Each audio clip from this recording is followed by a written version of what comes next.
కార్లు బండ్లన్నాక స్పీడ్ ఓవుడు, లారీలు అన్నాక ఓవర్లోడ్ తోని ఓవుడు మన తాన మస్తు కామనులా. పేనం మీద అట్టు తీసినంత అల్కగా అధికారులు వీటి మీద వచ్చే ఫిర్యాదులను తీసిపారేస్తారు. ఇక కొందరైతే అది కూడా సమస్యేనా, చలికాలం ఏసీ లేకుండా బాధపడతా అంటే అది కూడా ఓ తిప్పలేనా అన్నట్టే కింద మీద చూస్తుంటారు ఫిర్యాదులు చేసేటోళ్లను.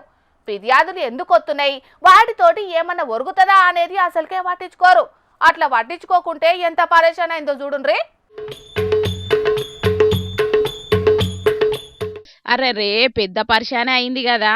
కృష్ణా జిల్లా పెదపారిపూడి మండలం పాములపాడు కాడ కెనాల మీదున్న 129 బ్రిడ్జి మీద నుంచి గీ లారీ సాహసోపేతంగా ప్రయాణం చేసింది. మనలోడుతోనే రోడ్లు ఖరాబ్ అవుతున్నాయా అన్నట్టే గీ లారీ ఓనరు ఇరుగమరగ వజన్ గల్ల కంకరను లోడు చేసుకొని ఈ ముసలి బ్రిడ్జి మీదకెంచి ప్రయాణానికి గ్రీన్ లైట్ వేసుకొని వచ్చిండు. ఇక ఇంకేమున్నది, బ్రిడ్జి ఇచ్చుకపోయింది. మోసే బరువు నెత్తిన పెట్టాలే గాని ఎక్కువైతే ఇగో గిట్లనే అవుతుంది.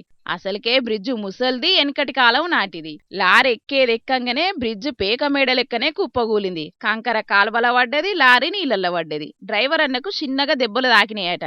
ఇంకా నయం ముచ్చటేందంటే డ్రైవర్ అన్న నసీవ మంచుగుంది కాబట్టే చిన్న చిన్న దెబ్బలతోని బతికి బయటపడ్డాడు. చుట్టుముట్టు ఊర్లకు రాకపోకలు ఆగిపోయినాయి. బ్రిడ్జ్ వేసేదాకా కొన్ని ఊర్లకు పోయే పరిస్థితి లేదట.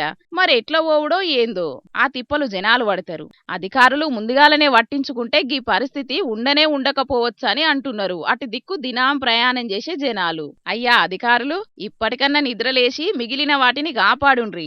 అడ్డగోలు లోడు, అడ్డగోలు స్పీడ్ పోయేటోళ్లను దొరకబట్టి ఫైన్ లేసి ప్రాణాలను కాపాడుండ్రని ఒక్క తీరుగా దండాలు పెట్టబట్టిండ్రు అటు దిక్కు జనాలు.